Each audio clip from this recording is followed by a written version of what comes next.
An analogy I use with players a lot in terms of the importance of controlling the ball when it comes to them is if they were watching a basketball game, how odd it would look if you watched a player throw a ball to another player and the player who was supposed to catch the basketball instead just took their hand and swung it wildly and slapped the ball away.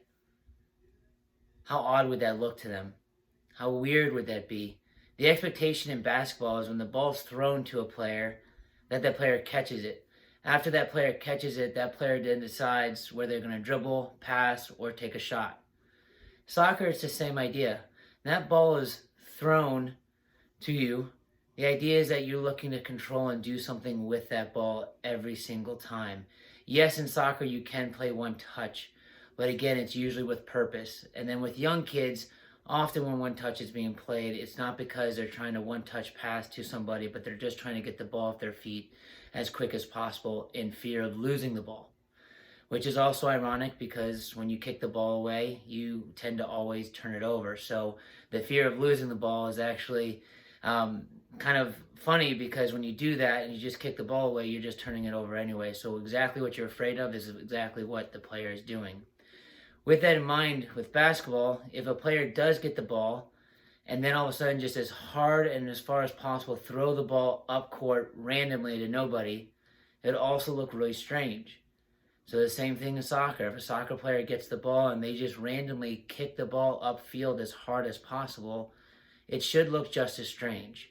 But that's the equation most players and sometimes parents and coaches don't kind of see, is that if the game is being played correctly, in terms of players trying to develop those skills and learn how to play the game, every time that ball comes to them, just like a basketball player being thrown the basketball, the idea for that player is they should be able to catch it and try to think about what they want to do with the ball. Do they dribble, pass, or shoot?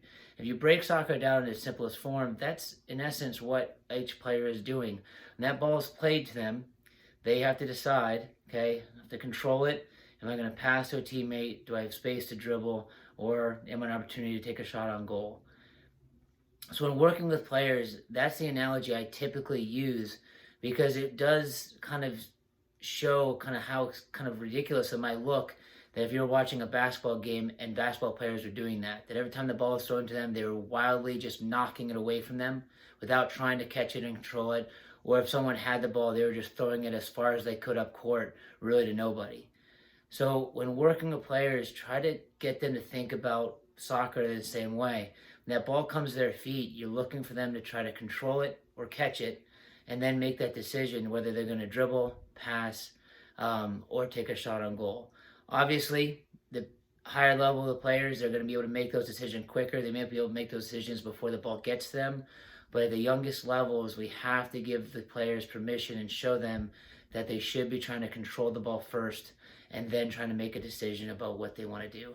The basketball analogy is a good way to paint that picture for them because, again, most players, they know basketball, they've seen basketball, and they can see how it would look a little bit strange if the players were doing the same thing on the basketball court as they were doing on the soccer field when it comes to just kicking the ball away or just randomly kicking the ball up the field.